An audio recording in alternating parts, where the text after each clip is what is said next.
Three, two, one. Hey, what's going on YouTube? This is Warfield Elite. So just a heads up, today's video is actually going to be about my experiences with Made Trucking. So I've been here for about a year and a half, so I'll show you around my day a little bit, and then we can get to me talking kind of about what I've been through so far in a year and a half. And if you choose Made Trucking, maybe something you could see. So hope you guys enjoy.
Alright, what's going on YouTube? So today was a pretty good day.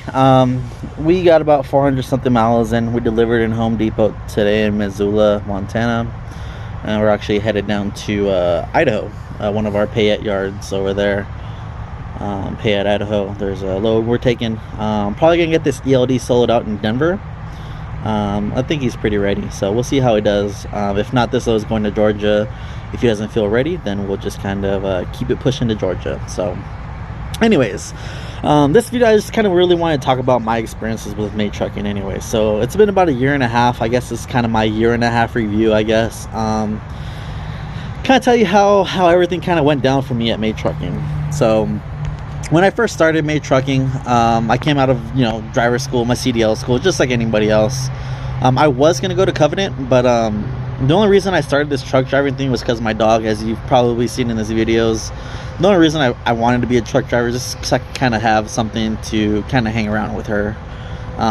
Because as some of you guys know that may follow me, I'm a sports handicapper. Most of my money comes off of that sports handicapping stuff, so I don't really rely on this trucking stuff anyways. But especially now, since sports are all canceled, this is a really good, reliable thing to kind of fall back on too. So in total, it was definitely a blessing. It was probably the best decision I ever made.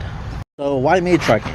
So like I said, I was supposed to go to Covenant, but it was just that teaming thing wasn't really for me. And then like I said, for the dog, this was the only company that would let me take my dog on my mentorship. I mean, it's probably not very common. If you ask to bring your dog, I doubt it, that they'll let you. But I went to the Phoenix terminal. They actually brought like a doggy cage and stuff for me to bring her while we were doing orientation and stuff, and it was really cool. So I mean, just the way it kind of started off with Made Trucking, it was really great for me. It was really, you hear it a lot when you see other YouTubers talk about, family orientated company and stuff like that, and I got that feel right from the start. So the fact that they kind of just let me, you know, bring my dogs, is really rare, and another guy as well. So that was a huge plus for me. So anyways, I did my mentorship, my apprenticeship, whatever you want to call it. I was a student ELD. So I went on my mentor's truck for about a week. Our truck ended up breaking down, so I was there for about 3 weeks. It kind of sucked. I had to stay in a hotel for about 2 weeks, but I had another driver come pick me up and kind of testing me out. So I tested out in Denver, passed, got my own truck, and then kind of from there it was kind of history, you know.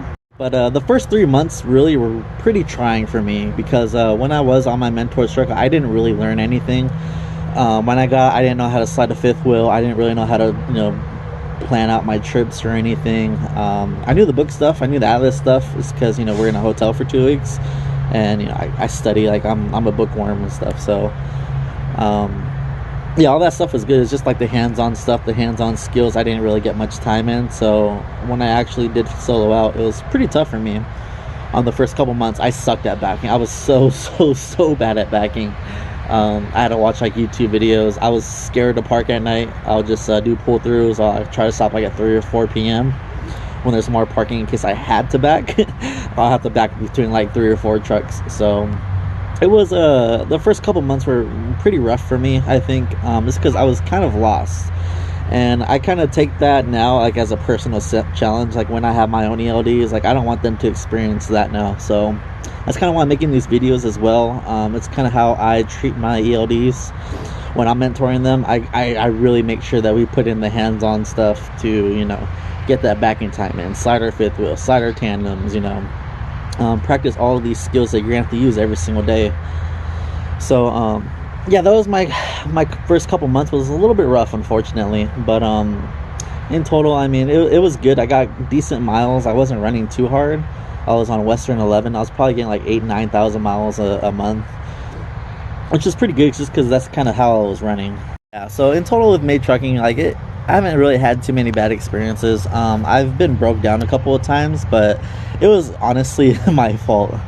I wasn't gonna admit it at the time, but you know, I had a tire blowout, but it's because I had too low PSI in my tire, and I knew that, and I was just lazy, and I had a tire blowout, you know. And that's nobody's fault. That's not the company's fault. That's my fault, you know. And you just got to kind of own up to that. I had been towed a couple of times. I get stuck in some snow or whatever, unfortunately, and had to get pulled out. Just kind of rookie mistakes.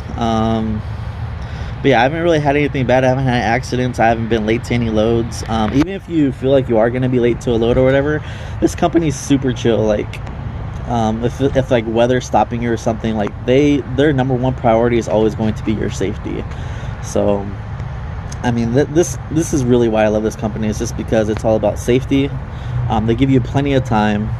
We only go 61 miles an hour, which is it seems bad, but I personally like it. It's not too bad, just because I'd rather be safer. You know, weigh stations don't really mess with us. They know that we're pretty safe. The only thing that kind of sucks about only going 61 is like when you're passing on like a two-way highway, like on the 395 or something. It's just one lane, and then you have oncoming traffic the other side. That's the only hard part when you're going 61. But just don't pass, you know. Better just be safer than sorry, you know. Let's see, home time's good. I've never had an issue not getting home from home time, except for this recent time. And the only reason that is I was actually in Vegas ready for home time, but the only reason I didn't take it was because this Corona stuff. Unfortunately, you know, my hotel that I stay at just got canceled. So like I said, I live in Vegas. Vegas is where I take my home time. And this company is really good, really good about getting you home on time. Like I was talking to a couple of the DMs, and they're saying like they want to make drivers happy. You know, if the drivers are happy, you know, they're gonna stay. You know, they want to retain their drivers. So home time is probably the biggest thing that they kind of focus on, and getting us home on time is a big priority for them, probably a big priority for us too, and they're really good about it too. So what else could I talk about with Made Trucking? You know, it's just the pay, right? Everybody wants to know how much you're paid. So with May, it's kind of cool. I haven't been flat rate yet. I'm gonna start next month, but I've been CPM this whole time. So your base, you start off at around 38 cents per mile, but they do a flat rate system here at May Trucking. So when you're in training, I'm not too sure how much it is, like 105 or something. Once you solo out, it's like 115, and you get like raises every 6 months or whatever. So I wouldn't be able to tell you how much I'm getting on flat rate because I'm not on it yet. I haven't really been focused on it. All my attention's really been on cents per mile. So I'll definitely get that information, see how much you would make on cents per mile, or excuse me, on flat rate, those casual raises and stuff. So I'll probably make a video about that once I learn what those flat rate pays are. So that's pretty much, I mean, I really have nothing bad to say about this company. They treat me right. It's whenever I call my DM, he's like, "Hey Dell," like he's like, "Oh, what truck number are you in?" or anything. Like it's really cool, you know. It's really family oriented. You add a couple of these guys like on Facebook and on Messenger. You see a couple of truckers and stuff at the truck stops. You park next to them and stuff. It's been about a year and a half for me, so I got literally nothing bad to say about this company at all. They've been a blessing to me. It's not that hard of a job. You just got to kind of get a hold of the skills that you have to do. Learning how to drive forward, learning how to back, side your tandems and stuff. Disconnect, connect to trailers, all that stuff. You just know your hours of service. But that's literally any trucking company that you go to. So like I said, there's nothing bad at all to say about this company. I'm happy. I've been here for a year and a half. My initial plan was to kind of stay here for a year, get my experience, and go. But I'll be completely honest. The reason I'm kind of going to be loyal to these guys for a long time is because of what Phoenix did for me, letting me bring my dog for orientation. I think that small little gesture is kind of going to ride for me for a while. You know, just show some loyalty. You know, show some respect to people that are giving us a job. You know, this job's not too hard. It takes some getting used to. I got nothing else to really say. I'll give you a quick little tour. It's gonna be like in fast forward motion, but because my ELD is in there, I don't really want to disturb him too much. But I'll give you a quick little tour of my truck anyways. I don't have my CBE radio in there anymore, unfortunately. But yeah, everything's kind of set up how I like it. So, and you guys can see how much toilet paper I got. Anyways, thank you guys. Hope you guys like this video. I'll show you guys the truck right now. Let's go.